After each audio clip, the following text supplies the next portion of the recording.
Sector 4 में हुआ है, जहाँ पे शेर सिंह जी के साथ मैं अभी काफी बातें कर रहा हूँ मिट्टी के बर्तन के लिए। मेरा अगला सवाल इनसे यही है, जो आपका ये डिस्प्ले चल रहा है, ये स्टॉल है जी जहाँ पे कस्टमर आके आपसे डायरेक्ट ये मिट्टी के बर्तन ले सकते हैं। जी जी जी। इस तरह से और कहीं पे भी आपका स्टॉल है या फैक्ट्री है या गोडाउन है, उसके बारे में बताइए। देखिए, फैक्ट्री मेरी दिल्ली से बाहर है और गोदाम मेरा नजफगढ़ में है और लोगों को रूबरू में यहाँ मिलता हूँ सेक्टर 4 में। और इसके अलावा पहले हमने क्या कहता है, नजफगढ़ में पूरा वेयर हाउस यहीं बनाते थे, यही था, लेकिन हमने शिफ्ट कर दी है फैक्ट्री दिल्ली से बाहर, हरियाणा में। और अभी हमारा जो वेयर हाउस है वो वहाँ पे है, वहाँ स्टॉक कर लेते हैं। अच्छा, बहुत सारी ये बातें हैं, सवालें भी होती हैं मिट्टी के बर्तन पे। जी जी कुछ लोगों का ये कहना है कि विनय भाई, हम ये मिट्टी के बर्तन आपसे ले तो जा रहे हैं, जैसे हमारे स्टोर से ले जाते हाँ हैं, जी हाँ जी नीतू ऑर्गेनिक स्वदेशी स्टोर से, जी जी सेक्टर 22 नोएडा में जी स्थित है। जी। तो अब सबके लिए आपका ये जवाब थोड़ा उन्होंने बताइए कि ये मिट्टी के बर्तन को धोए तो कैसे धोएं बनाने के बाद, ये बहुत बढ़िया सवाल है। क्योंकि धोने में वो थोड़ा कंफ्यूजन है, किस अच्छा, चीज से धोया जाए उस चीज को। देखिए, मिट्टी तो पवित्र है, हाँ, केमिकल से धो नहीं सकते। बिल्कुल। बताइए आप।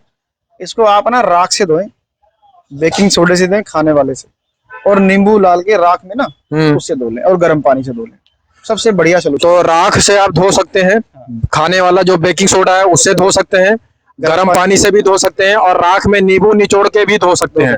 इससे आपके मिट्टी का बर्तन पूरा पवित्र के साथ साथ में पूरा अच्छे से साफ हो जाएगा। बिल्कुल। साबुन से ना धोएं, साबुन का पोरस में घुस जाता है। विम साबुन, हाँ, ये केमिकल लिक्विड से ना धोएं, जिससे उसके छिद्र होते हैं मिट्टी के बर्तन में, हाँ, तो वो उसमें घुस जाएगा, तो फिर आपका मिट्टी का बर्तन वो शुद्ध नहीं रहेगा, जी जी वो केमिकल घुस जाएगा तो खाने के अंदर में आएगा। जी जी। शेर सिंह जी से यही है कि मिट्टी के बर्तन जो चूल्हे, गैस चूल्हे पे, जो घरों में सबके आज मिट्टी का चूल्हा नहीं है, वो गैस है, हाँ जी हाँ। तो वो जो गैस स्टोव है उस पे चटकने का और क्या कारण है, वो थोड़ा सा आप हमें बताइए। देखिए, इसका जो कारण है ना, थोड़ा तेज बोलिए।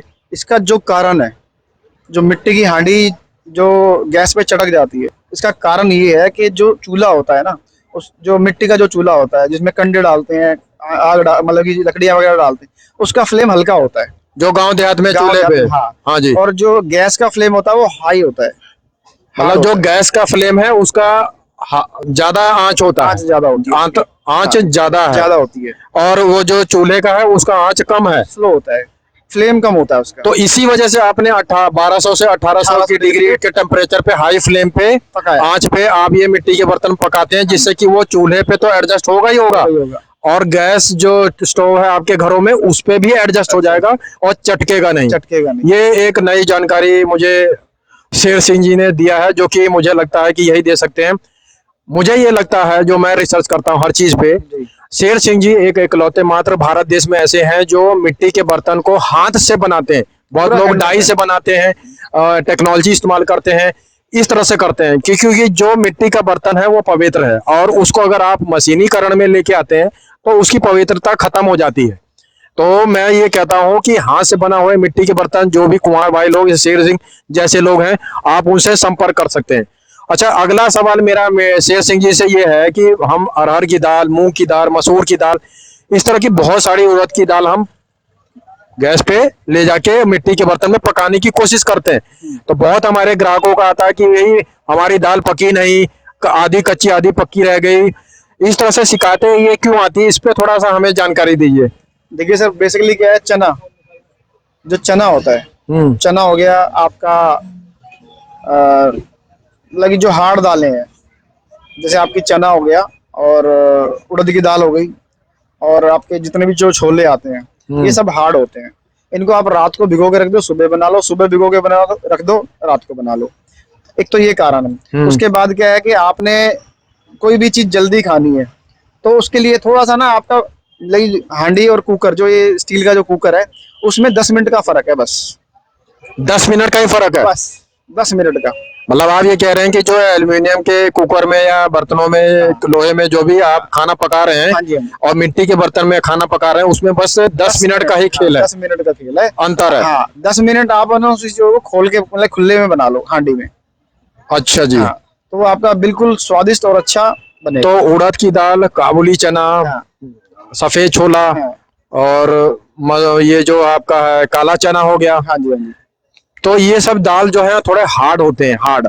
तो अब इनको हार्ड चीज को पकाना मिट्टी में थोड़ा सा आपको तकलीफ आएगी, इसीलिए रात को ही आप इनको पानी में भिगो के रख लो, जिससे कि आप सुबह इसको अच्छे से जब पकाएं मिट्टी के बर्तन में तो वो पूरी तरीके से पक जाए, आधा कच्चा आधा पक्का ना रहे। जी बिल्कुल बिल्कुल। और अरहर की दाल हो गई, मूंग की दाल हो गई, इसको तो आप तुरंत आप उसी दिन जिस दिन आप दोपहर में सुबह शाम में पका रहे हैं आप उसको भिगो सकते हैं, मतलब भिगोने की जरूरत नहीं है, आप सीधे पका सकते हैं। जी जी बिल्कुल। ये बहुत अच्छी जानकारी दिया है।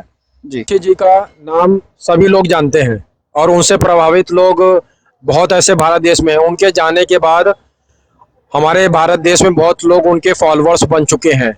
उसमें से हमारे एक शेर सिंह जी हैं जो बहुत ही ऐसे व्यक्ति हैं जो राजीव दीक्षित जी से मिल चुके हैं। हम लोग तो मिले नहीं हैं, लेकिन राजीव दीक्षित जी से शेर सिंह जी मिल चुके हैं। तो वो थोड़ा सा जानने की कोशिश करेंगे कि मुलाकात कैसे हुई। शेर सिंह जी बताइए। राजीव भाई हमारे यहाँ आए थे। बेसिकली हमारा कुम्हारों वाली गली है, मशहूर है, तो उनको किसी ने बताया होगा कि भाई वहाँ चलते हैं। तो मेरे दादाजी हैं फूल सिंह, कुम्हारों की गली कहाँ पे है? नजरगढ़ कुम्हारों वाली गली। तो वो वहाँ आए, उनसे मुलाकात हुई। तो उस टाइम में हमारी नादान उम्र थी, 22-23 साल का था मैं, तो उस टाइम में इतना गौर चीज़ों पे किया नहीं जो उन्होंने बताया। लेकिन जब इस मिट्टी के बर्तनों को उनके बताए हुए हिसाब से हमने चीज़ों को स्टार्टअप किया हमने, तब हमें समझ में आया कि मिट्टी में किस किस तरह की चीज़ें हैं। और मिट्टी में मतलब ये लगा लो, उन्होंने एक ही छोटी सी बात कही थी कि जीवन ही मिट्टी से है, तो मैंने वो अपने बोर्ड पे लिख दी है, मिट्टी से ही जीवन है। तो इतने प्रभावित हैं उनसे कि अब वो मतलब कि उनकी कही हुई बातें वो आज भी याद आती हैं हमें। कि वो कहते थे कि आप जो काम कर रहे हो वो मतलब कि आप दुनिया के पहले साइंटिस्ट हो, ऐसे वो बोलते थे। हमारे दादाजी से मिले, बैठ के बात हुई, सन 2000 में मिले थे मेरे को। सन 2000 में मिले थे? 2000 में। और उनके साथ जो एक्सपीरियंस रहा ना, मतलब कि मैंने बहुत सारी चीजें छोड़ दी। आप शायद नौकरी भी करते थे? मैं नौकरी करता था सर, फिल्म इंडस्ट्री में करता था। मैं लाइट एंड साउंड का काम करता था, मतलब कि बेसिकली क्या कि मेरा वो शौक के लिए करता था मैं। फिर वो जॉब छोड़ दी उनसे मिलने के बाद। राजेश दीक्षित जी से इतने प्रभावित हुए कि आपने 80,000 की नौकरी छोड़ दी। और मैं टी सीरीज में काम करता था, ये भी मैं आपको बता दूं। टी सीरीज में काम करते थे हमारे शेर सिंह जी, 80,000 की नौकरी छोड़कर और इस तरह से उस मिट्टी टाइम- के बर्तन में आना, जी, ये जी। बहुत बड़ी बात है। मैं ऐसे व्यक्ति को मैं बहुत ज्यादा प्रभावित हूँ। शेर सिंह जी से मैं नमन करना चाहता हूँ, क्योंकि ये बहुत बड़े वैज्ञानिक होते हैं। इनको काली मिट्टी, पीली मिट्टी, लाल मिट्टी से कौन सी बर्तन बनेंगे, कुल्हड़, गिलास, वो सब ये पता सब है। इनको पता है। बिल्कुल पता है। तो ऐसे लोग वैज्ञानिक नहीं है तो और क्या कह सकते हैं आप इनको। हाँ शेर सिंह जी। सर ये तो आप लोग बोल सकते हैं, लेकिन हम तो जिस बिरादरी में पैदा हुआ उसी को नमन करते हैं कि इसने हमारे को दिया। मतलब इस बिरादरी में पैदा हुआ, ये हमारे लिए बहुत बड़ी बात है। और मिट्टी के बारे में हमारे पिताजी ने, हमारे दादाजी ने उनको बड़े बड़े बैठा के प्यार से समझाते थे, इस मिट्टी में ये बनेगा, इस मिट्टी में ये बनेगा, इस मिट्टी में ये बनेगा।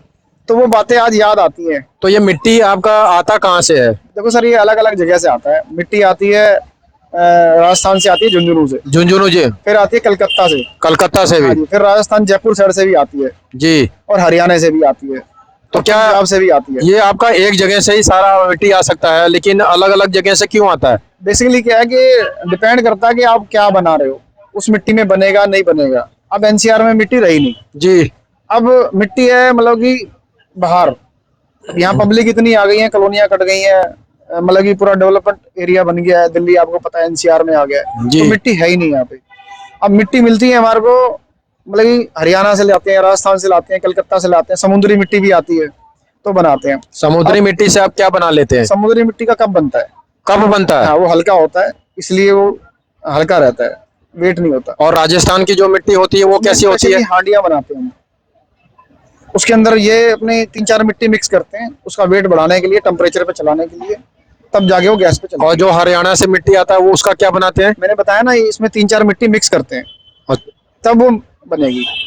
कि हमने जैसे अभी टेम्परेचर पे चलानी है हांडी, तो हांडी के अंदर 3-4 जगह की मिट्टी अलग अलग मिक्स करनी पड़ेगी। वो पंजाब की भी हो सकती है, वो राजस्थान की भी हो सकती है, वो जयपुर साइड की भी हो सकती है, वो झुंझुनू साइड की भी हो सकती है, वो कलकत्ता, ये मिक्स करके उसमें चूना भी मिला सकते हैं। तो ऐसे ये बर्तन प्रोसेस होता है। जैसा कि शेर सिंह जी ने काफी देर से हमें बहुत सारी मिट्टी के बर्तन के बारे में जानकारी दिया है, अब इनकी हांडी हम आपको दिखाते हैं। जी। वीडियो में आप दिखाइए अच्छे से इनकी हांडी। इनकी हांडी को अगर आप लोग ध्यान से देखिए और महसूस करिए कि इनके हांडी में और कुम्हारों के कंपैरिजन में ये हांडी अलग कैसे है, जो कि मैंने नोटिस कर लिया है और आपको भी नोटिस करना है। इनकी हांडी जो है ये डाई से नहीं बना है, कोई मशीनीकरण नहीं है, ये हाथ से मिट्टी बनाते हैं। पूरा और जो handmade हाथ है। से मिट्टी बनता है, हैंडमेड मिट्टी बर्तन बनता है, वो नेचुरल प्राकृतिक होता है। ठीक है, तो उसमें कहीं कोई केमिकल का नामो निशान नहीं होता है। जी। और हाथ से मिट्टी बनाना और इतनी अच्छी फिनिशिंग देना, चिकनाहट, ये बहुत ही बड़ी बात है। ये मैंने पहली बार देखा है कि हाथ से कोई मिट्टी बर्तन बना रहे हैं, हांडी बना रहे हैं और इतना चिकना है। तो ये शेर सिंह जी बहुत अच्छा काम कर रहे हैं मिट्टी के बर्तन में। आप ऐसे अंदर भी ये दिखा सकते हैं कि इनका ये मिट्टी का बर्तन ऐसे दिखता है हांडी, और पीछे की तरफ हम आपको दिखा सकते हैं, ये इस तरह से आप देख सकते हैं वीडियो में। तो बहुत ही अच्छे तरीके से हाथ से बना रहे हैं मिट्टी के बर्तन, और ऐसे ही लोगों से आपको जुड़ना है मिट्टी के बर्तन के उत्पाद के लिए जो हाथ से बना रहे हैं और अच्छे से भट्टे आग के भट्टे पे पका रहे हैं वो, ये बहुत बड़ी बात है। और इस तरह से उनके पास देखेंगे अगर पीछे की तरफ, तो यहाँ पे आप वीडियो में दिखाइए उनके पास, ये देखिए कप है। ये कप को बनाते हैं तो ये 600 डिग्री पे ये बनाते हैं। कप जैसे कॉफी कि का मग हो गया, कप हो गया, कॉफी का मग हो गया, गिलास हो गया। और ये शायद कलकत्ता की मिट्टी जो होती है हाँ, उससे ये बनाते हैं। कलकत्ता की मिट्टी। वो वहाँ की मिट्टी हल्की होती है, पकने के बाद इसलिए हल्की हो वहाँ जाती की मिट्टी से ये कप बनाते हैं, जग बनाते हैं, कॉफी मग बनाते हैं। ये थोड़ी सी जानकारी आपको रखना है। ये शेर सिंह जी का कुल्हड़ है। ये कुल्हड़ है, बहुत लाइट वेट है। ये बहुत लाइट वेट है। अगर आप देखते हैं तो ये भी 600 डिग्री पे ही पकाया जाता है। अगर इनके पास देखते हैं तो यहाँ पे बड़े जग भी दिखाई दे रहे ये हैं। कॉफी मग है। ये कॉफी मग है, ये देखिए इस तरह से आप दिखा सकते हैं। जी। इस तरह से 30 आइटम हैं इनके पास, 30 प्रोडक्ट हैं शेर सिंह जी के पास। किचन आइटम्स हैं, डेकोरेशन आइटम्स हैं, पॉटरी का सारा सामान है। और हम ऑर्डर पे भी काम करते हैं। ऑर्डर बेसिस पे आप ये काम करते हैं, मतलब कि जैसे मान लीजिए बल्क ऑर्डर आता है, जी। तो बल्क ऑर्डर के लिए तो आप इनको थोड़ा समय देंगे, तसल्ली से देंगे, और अच्छे से वो फिनिशिंग में आपको मिट्टी के बर्तन बनाएंगे। बिल्कुल देंगे। अब मेरा एक और सवाल है कि मिट्टी के बर्तन के ऊपर तो सवाल तो चल ही रहा है। शेर सिंह जी आप ये बताइए, आम जनता को आप क्या संदेश देना चाहते हैं? संदेश में यही देना चाहता हूँ कि बीमारियां बहुत बढ़ गई हैं। जी। जितना जल्दी मिट्टी की तरफ रुझान लोगों का हो जाएगा ना, उतना वो सुखी रहेंगे। इससे ज्यादा मैं कुछ नहीं कहना चाहता, क्योंकि डॉक्टरों के पास पैसा जा रहा है। एक जो हमारे जो ये वैज्ञानिक लोग हैं जो मिट्टी के बर्तन बनाते हैं, मेरे जैसे कुम्हार भाई हैं बहुत सारे, ये मतलब कि जो आप बीमारियों से झेल रहे हो, ये मिट्टियों में खाना खाओ। क्योंकि हमने सुना है कि मिट्टी में 18 पोषक तत्व होता है, माइक्रोन्यूट्रिएंट होता है, और तो खाने को पका रहे हैं आप, तो आप उसकी गुणवत्ता को जान सकते हैं। जो ये लोग हैं जो मिट्टी का बर्तन बनाते हैं, बहुत सारी मतलब हमारे हिंदुस्तान में बहुत लोग हैं, और इन तक ये पैसा जाना चाहिए कि मिट्टी की बर्तन बहुत लोग सस्ता भी बेच रहे हैं, चल भी रहा है, ऐसी बात नहीं है। और जो पैसा बीमारी में जा रहा है ना लोगों का, वो हांडी खरीदें, हांडी में खाना खाएं, वो हिंदुस्तान का पैसा हिंदुस्तान में रहेगा। इससे ज्यादा मैं कुछ नहीं कहना चाहता। इसी बीच में मेरा आखिरी सवाल जी।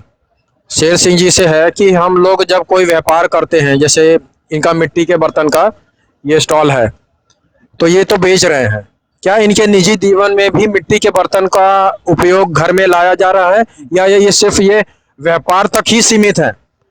ये बताइए। और उसको आप इस्तेमाल कर रहे हैं इतने साल से, अगर मिट्टी के बर्तन को अपने निजी जीवन में, तो उसके फायदे आपको क्या मिले, ये भी बताइए। मैं 13 साल की उम्र से इसमें खाना खा रहा हूँ, जब से मेरा होश संभाला है। हाँ, जो आपकी उम्र 43 है, 43 है, और आप 13 साल की उम्र से आप खाना खा रहे हैं इसमें। 30 साल मुझे हो गए खाना, मतलब 13 साल की उम्र से मेरे को होश है कि हमारे घर में खाना के मिट्टी की हांडी में ही खाना बनता है। पहले तो बचपन में इग्नोर करते थे, क्या बन रहा है क्या, वो खाने से मतलब था। मतलब आप अपने परिवार में 30 साल से 27वीं पीढ़ी पे आते हैं। मेरा लड़का 28वीं में, मैं 27वीं में आता हूँ। जी। मेरे लड़का है 28वीं में, मुदित प्रजापति नाम है उसका, मेरा शेर सिंह प्रजापति। और हम जो बर्तन बना रहे हैं उसी में ही खा रहे हैं। अभी तक जितने भी मेरे बच्चे हैं वो सब बना लेते हैं। और मेरे यूट्यूब चैनल का नाम है Sher Singh clay handicraft. YouTube channel का जो नाम है शेर सिंह जी का, एक बार फिर से बताइए। Sher Singh clay handicraft. Sher Singh clay handicraft, subscribe कर सकते हैं। और उसी के ही अंदर मैंने सारे वीडियोस बना के डाले हुए हैं कि कैसे खाना बनेगा मिट्टी अच्छा। में। तो जो लोगों को अगर दिक्कत है, परेशानी है कि मिट्टी के बर्तन को धोना कैसे है, पकाना कैसे है, वो सारा वीडियो इनके यूट्यूब चैनल पे मिलेगा। और शेर सिंह जी ने जो आज मेरे को इतना कीमती समय अपना दिया है, मैं बहुत अपने आप को भाग्यशाली समझता हूँ। और ऐसे लोगों से ही आपको मिट्टी के बर्तन उत्पाद खरीदने हैं, क्योंकि हम लोग तो देखिए दूसरे नंबर पे आते हैं। आप डायरेक्ट ऐसे लोगों से जुड़ेंगे तो आपको इसमें दो तीन फायदे हैं। सबसे पहला फायदा कि आप जब इनसे मिट्टी के बर्तन खरीदते हैं तो आप डायरेक्ट इनसे जुड़ेंगे, तो आपको ये मिट्टी के बर्तन का सारा प्रक्रिया बताएंगे, पकाना कैसे, धोना कैसे है।